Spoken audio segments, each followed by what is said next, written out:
பயத்தில் கொண்டு வந்திருக்காங்க அப்படிங்கிற வார்த்தையை நீக்கிறேன். அந்த வார்த்தை வேணும் ஐயாவுக்கு.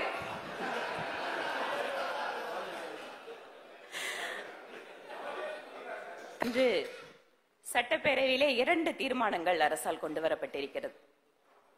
முதல் தீர்மானம் தொகுதியினுடைய மறுசீரமைப்பு, மக்கள் தொகை அடிப்படையிலான தொகுதிகளுடைய மாற்றம் என்பது குறித்தது.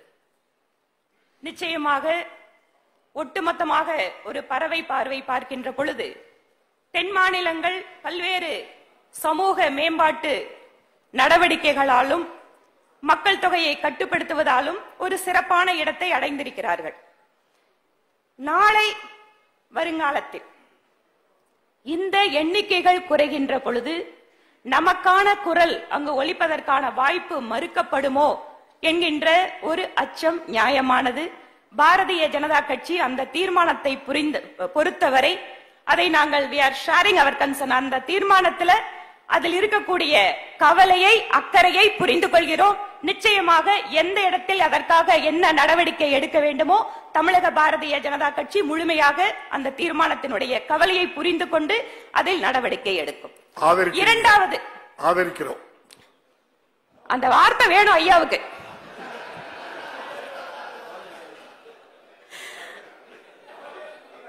கவலையை புரிஞ்சுக்கிறோம், அதில் அக்கறை எடுத்துக் கொள்கிறோம், அதை நாங்கள் வேண்டிய இடத்தில் பேசுகிறோம், எல்லாத்தையும் சொல்லிட்டங்க. இரண்டாவது தீர்மானத்தை பொறுத்தவரை உலகத்திலேயே மிகப்பெரிய ஜனநாயக நாடு, அதிலும் சட்டப்பேரவையில் அமர்ந்திருக்கக்கூடிய நாம் அத்தனை பேரும் பெருமை கொள்ளக்கூடிய விஷயம், நாம் மக்களுடைய பிரதிநிதிகள். ஒவ்வொரு வாக்குச்சீட்டிற்கும் என்ன மதிப்பு என்பதை சாதாரண மனிதர்களை விட நாம் அதிகமாகவே புரிந்து கொண்டிருக்கிறோம். நம்முடைய ஆரம்ப கட்டத்தில் 1952 நடந்த பல்வேறு பொது தேர்தல்கள், சட்டசபை தேர்தல்கள், இதெல்லாம் பாத்தீங்கன்னா அன்று நடைபெற்ற தேர்தல் முறை என்பது சிறிது சிறிதாக சீர்திருத்தம், காலத்திற்கேற்ப மாற்றம், இவையெல்லாம் நாம் கடந்து வந்திருக்கிறோம். மக்கள் தொகை, கால மாற்றம், தொழில்நுட்ப வசதி இவற்றிற்கேற்ப தேர்தல் நடைமுறைகள், தேர்தல் செலவினங்கள் இவற்றையெல்லாம் நாம் மாற்றிக்கொண்டே இருக்கின்ற பொழுது இந்த ஒரே நாடு ஒரே தேர்தல் என்கின்ற அவசியம் ஏன் வருகிறது? அதுவும் உடனே அடுத்த தேர்தல்ல இல்ல அடுத்த பாராளுமன்ற கூட்டத்தில் நிறைவேற்றப்படக்கூடியது அப்படிங்கிறதுக்காக அல்ல. இங்கு பல்வேறு சட்டப்பேரவை உறுப்பினர்கள் தங்களுடைய கருத்தை தெரிவித்தார்கள். அதில் ஒரு சிலருடைய கருத்துக்களில் உண்மையாகவே அக்கறை இருக்கிறது, ஆனால் ஒரு சிலருடைய கருத்துக்களில் அவர்களே உருவாக்கி கொண்ட கற்பனைகள் இருக்கிறது. ஏதோ பாசிசம், அதிபர் தேர்தல், அது இதுன்னு நாங்கெல்லாம் நினைக்காதெல்லாம் கூட நிறைய அவங்க விஷயம் பேசுறாங்க. ஒரு நிமிஷம், அது அவங்க கருத்து, உங்க கருத்து. சோ இந்த மாதிரி நாம ஒவ்வொருத்தரும் அதை பத்தி ஒரு கற்பனை பண்ணிட்டு நாமளாகவே அச்சத்திற்குள்ளாக சென்று நடக்க வேண்டிய மாறுதல்களை நாம் காலத்தினுடைய மாற்றத்திற்கேற்ப நடைபெறாமல் தடுப்பதாக இருக்கக்கூடாது. இப்ப அமைத்திருக்க கூடியது ஒரே நாடு ஒரே தேர்தலுக்காக ஒரு குழு அமைக்கப்பட்டிருக்கிறது, முன்னாள் நம்முடைய ஜனாதிபதி அவர்களுடைய தலைமையிலே. இந்த குழுவிலே யார் வேண்டுமானாலும் தங்களுடைய கருத்துக்களை, இதை எப்படி நடைபெறலாம், எப்படி சீர்திருத்தம் செய்யலாம் என்பதை பற்றி ஒவ்வொரு அரசியல் கட்சியும் அங்கே தெரிவிக்கலாம். அதற்கான வாய்ப்புகள் உண்டு. அப்படி இருக்கின்ற பொழுது இதுல உள்ளாட்சி தேர்தலையும் இதுல சேர்த்துறவங்க அப்படிங்கிற மாதிரியான தீர்மானத்தில் இருக்கு. இது உள்ளாட்சி தேர்தலுக்காக அந்த குழு அறிவிப்பில் அந்த மாதிரி ஒரு வார்த்தையே இல்லை. முழுவதுமாக பாராளுமன்ற தேர்தல், மாநில சட்டசபைக்கான தேர்தலுக்காக மட்டும்தான் அது குறிப்பிடப்பட்டிருக்கிறது.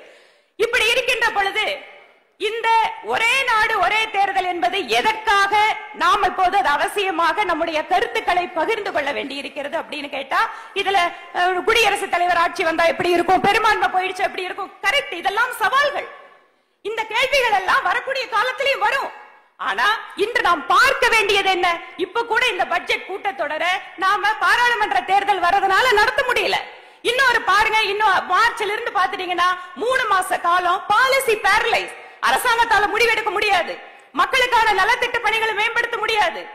அப்போ ஒவ்வொரு வருஷமும் இத்தனை மாநில தேர்தல் நடக்கின்ற இவ்வளவு பெரிய நாட்டுல இதை நாம ஒரு சீர்திருத்தமாக பார்க்க வேண்டுமே தவிர, இது யாரோ ஒரு கருத்தியலுக்காக யாரோ ஒருவர் ஆட்சி ஆட்சிக்கு வருவதற்காக அப்படிங்கிற அன்பவுண்டட் ஒரு பயம், தேவையில்லாத ஒரு பயத்தின் அடிப்படையில் இந்த தீர்மானம் வருவதாக நாங்கள் நினைக்கிறோம். இரண்டாவது, இந்த தீர்மானத்தின் வாயிலாக என்ன சொல்ல வேண்டும் என்று நினைக்கிறோமோ அதை சொல்வதற்கான வாய்ப்பை ஏற்கனவே மத்திய அரசு உருவாக்கி கொடுத்திருக்கிறது. இதற்கும் மேலாக எங்களுடைய சட்டமன்ற குழு தலைவர் திரு நயினா நாகேந்திரன் அவர்கள் எனக்கு ஒரு குறிப்பினை கொடுத்திருக்கிறார்.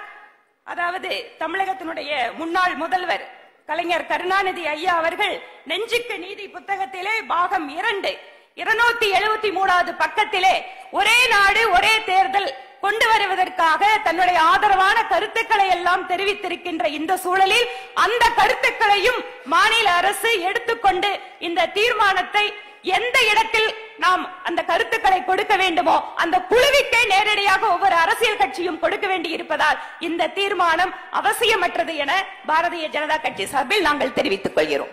மாண்புமிகு உறுப்பினர் பேசும்போது பயத்தில் கொண்டு வந்திருக்காங்க அப்படிங்கிற வார்த்தையை நீக்கிறேன்.